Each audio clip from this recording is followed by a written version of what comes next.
November 23వ తారీఖు శ్రీ భగవాన్ సత్యసాయిబాబా వారి శత జయంతి మహోత్సవములు వాడవాడలా అంగరంగ వైభవంగా జరుగుతున్నాయి. పుట్టపర్తిలో అయితే ప్రపంచంలోని అన్ని దేశములలోని అతిరథ మహారథులు అశేష భక్తజనులు విచ్చేసి అంగరంగ వైభవంగా జరుపుతున్నారు. వీరి శత జయంతి మహోత్సవాల సందర్భంగా నివాళిగా కొన్ని మాటలు. ఈయన పెద్ద వెంకమరాజు ఈశ్వరాంబల దంపతులకు జన్మించారు. ఆయన ఎప్పుడు love all serve all and help ever hurt never అని భక్తులను ఉద్దేశించి చెప్పేవారు. ఎన్నో చిన్న చిన్న పదాలతో ఎన్నో మంచి మాటలు చెప్పేవారు. ఈవేళ ప్రపంచ పటంలో పుట్టపర్తికి ప్రత్యేక స్థానం ఉంది. అందరికీ తెలుసు ఆ విషయం. ఎన్ని మహత్యాలు చూపించారని అందరికీ తెలుసు. సుతుడనుచు దశరథుడు, హితుడనుచు సుగ్రీవుడు, అతి పరుండనుచు కపులు, క్షితినాథుడనుచు భూపతులు కొలిచిరి కాని, క్షితినాథుడనుచు భూపతులు కొలిచిరి కాని, పతిత పావనుడనుచు మది తెలియలేరైరే, నరుడనుచు నరులు తమ దొరవనుచు యాదవులు, వరుడనుచు గోప సతులు, కరివరద భద్రాద్రి పురనిలయ రామదాస పరమాత్ముడని నిన్ను భావింపలేరైరే, ఏమయ్య రామ బ్రహ్మేంద్రాదులకు నైన నీ మాయ తెలియ వశమా.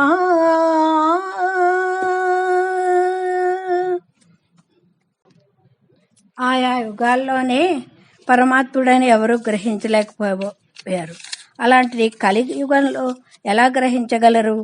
ఒక మహానుభావుడిని, ఈ సాయిబాబా, ఆయన ముందర పేరు సత్యనారాయణరాజు. ఆయన చాలా చిన్నతనంలోనే ఒకరు ఆయన గొప్పతనాన్ని గుర్తించి ఒక పెన్ను కానుకగా ఇచ్చారట. ఆ పెన్ను కొన్ని రోజులకి పోయింది. అప్పుడు అంత చిన్న వయసులోనే ఆయన అనుకున్నారట ఒక బంధం తొలగిపోయిందిలే అని. దాని తర్వాత చాలా చిన్న వయసులో 14వ సంవత్సరంలోనే నా భక్తులు నా కోసం వేచి ఉన్నారు, పిలుస్తున్నారు, నా పని నాకు ఉందని చెప్పి ఇల్లు వదిలి వెళ్ళిపోయారు.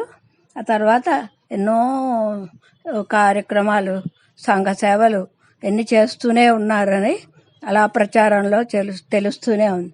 ముఖ్యంగా చిన్న గ్రామమైన ఒక పుట్టపర్తికి ప్రపంచ స్థాయిలో, ప్రపంచ పటంలో ఒక ప్రత్యేక స్థానం ఏర్పడింది ఈ మహనీయుని వల్లే కదా. ఎన్నో విషయాలను చాలా చిన్న చిన్న పదాలతో చెప్పేవారు. మనుషులకి కోపం అన్నది చాలా సహజం. అయితే కోపానికి బానిసలైపోకూడదు. కోపం వచ్చినప్పుడు మీరు ఏం చేయాలంటే, కొంచెం ఒక కుళాయి ట్యాప్ దగ్గరికి వెళ్ళి సన్నగా నీళ్ళు తిప్పి రామ్ రామను ఏదో మీకు తోచిన విధంగా స్మరించుకోండి. ఆ కాసేపట్లో మీ కోపం తగ్గిపోతుంది అని చెప్పేవారు. ఒకసారి ఆయన ప్రసంగం చేస్తూ ఒక చిన్న త్యాగరాజ కీర్తనాన్ని వర్ణిస్తూ ఇలా చెప్పారు. నీ పొగడకుంటే నీకేమి కొదవో, నీ మహిమ తెలిసే కదరా శ్రీరామ. ఇదే కీర్తన భక్తిభావం కానీ అర్థం కానీ ఏమీ లేకుండా పాడితే ఇలా ఉంటుందట. నే పకోడా తింటే నీకేమి గొడవ అని పాడుకుపోతూ ఉంటారు కొందరని.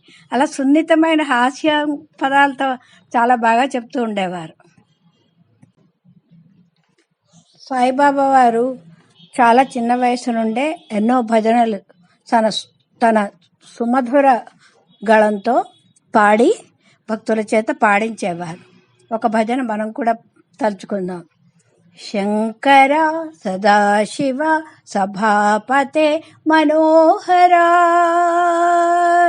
చంద్రశేఖర జటాధర ఉమామహేశ్వర శంకర సాయి శంకర చంద్రశేఖర జటాధర ఉమామహేశ్వర శంకర సదాశివ సభాపతే మనోహరా